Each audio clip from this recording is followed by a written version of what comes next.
Oes na rhywbeth yn y dŵr, neu yn y gwaed efallai ymharthau uchaf Dyffryn Conwy. Dros y blynyddoedd diwethaf, dewiswyd tair o gyn-disgyblion ysgol Dyffryn Conwy a thair ddechreuodd chwarae gyda chlwb rygbi Nant Conwy i chwarae dros Cymru. Recod arbennig iawn, ac mae eraill yn gwneud ei marc hefyd. Genod Dyffryn Conwy, ser y byd rygbi.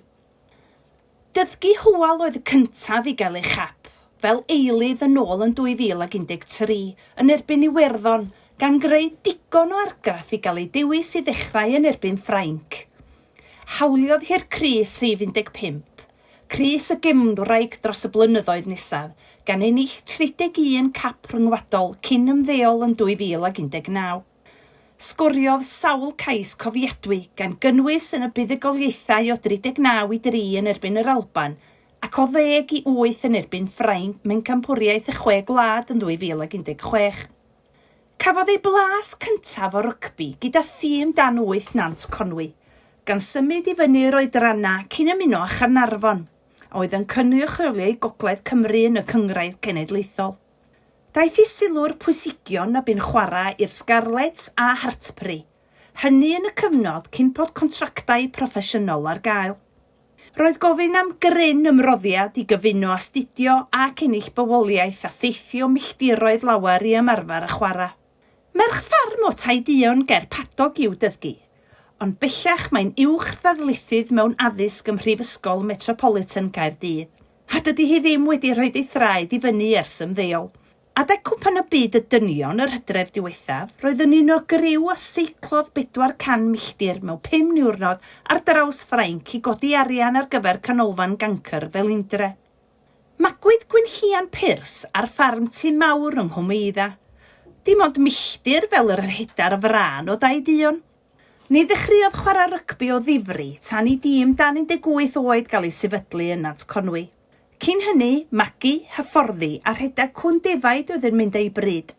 Ac yn wir cafodd ei dewis i gynrychioli Cymru mewn trialon rhyngwladol a daeth yn ail yng ngystadleuaeth One Man and His Dog ar raglen Countryfile. Does dim llawer wedi cynrychioli ei gwlad mewn 2 gamp mor wahanol. Bu'n chwarae Gaernarfon, Rygbi Gogledd Cymru, Waterloo a Sale Sharks, cyn mynd ar gyfer tymor 2022-23 at Bristol Bears. Enillodd ei chap cyntaf yn erbyn yr Eidal yn 2017, ac iddi golli pencampwriaeth y 6 gwlad yn 2019 oherwydd anaf, mae wedi cynrychioli ei gwlad 31 o weithiau fel prop pen rhydd. Ynghyd â Cecilia Tripotolo ar y pen tin, a naillai Kelsey Jones neu Carys Phillips yn bachu, mae gan Gymru rang flaen gref a chadarn sydd gyda'r gorau yn y byd.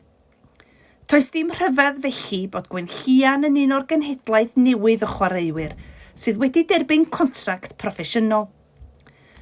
Dim ond 25 mlwydd oed yw hi, ac maen nhw'n dweud bod propiau ar ei gorau tua'r 10 felly gallwn edrych ymlaen yn hyderus at dymhorau llwyddiannus i ddod. Merch ffarm yw Nel Metcalf hefyd, o lanyrchwyn yn bryniau uwchlaw trefliw, yr ieuengaf o'r tair. Daeth hithau drwy'r rhengoedd yng nghlwb rygbi Nant Conwy, cyn mynd i astudio ar gyfer aroliadau safon uwch yng Ngholeg Hartpury yn Sir Gaerloyw, coleg sy'n arbenigo mewn rygbi. Wedi serenu gyda thîm o dan 20 Cymru, cafodd ymuno â sgwad y tîm hun ar gyfer y gêm yn erbyn Unol Daleithiau American Mae Colwyn. I Gymru sgorio ceisiadau gwych ac ennill o 38-18, y floedd fwyaf a glwyd oedd yr unig gyfarch Nel pan ddaeth ymlaen fel eilydd yn ddim ond 18 mlwydd oed. Mae'n siŵr bod hanner y dorf yn gefnogwyr o Dyffryn Conwy. Chwarae ar yr asgell neu fel cemwraig o na Nel, a chafodd hi a Gwenllian deithio i Sela Newydd yr hydref diwethaf ar gyfer twrnament y WXV. Cysodwyd Cymru yn yr haen uchaf gan wynebu rai o Dyma gorau'r byd. Cafodd Nel fedydd tân ar gyfer ei chap llawn cyntaf, a Chymru'n cael ei curo'n drwm gan y tîm cartref.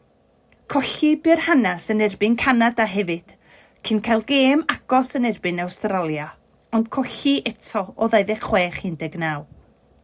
Mae Nel wedi dychwelyd i goleg Hartsbury i astudio chwaraeon ar gyfer ei gradd.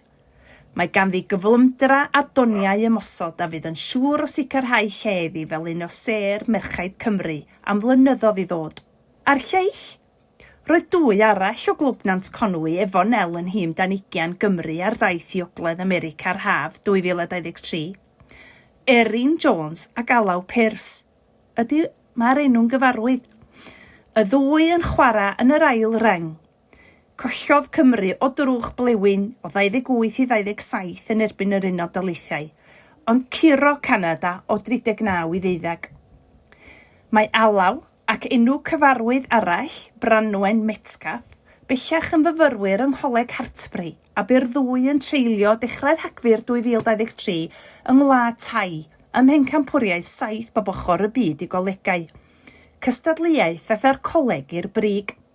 A chan fod dwsinau o ferchaid ifanc eraill y fro wedi cymeryd at y gamp, a merchaid Nant wedi cipio cwpan genedlaethol dan 16 yn 2019, a thîm ysgol Dyffryn Conwy yn bencampwyr 10 bob ochr yr un flwyddyn.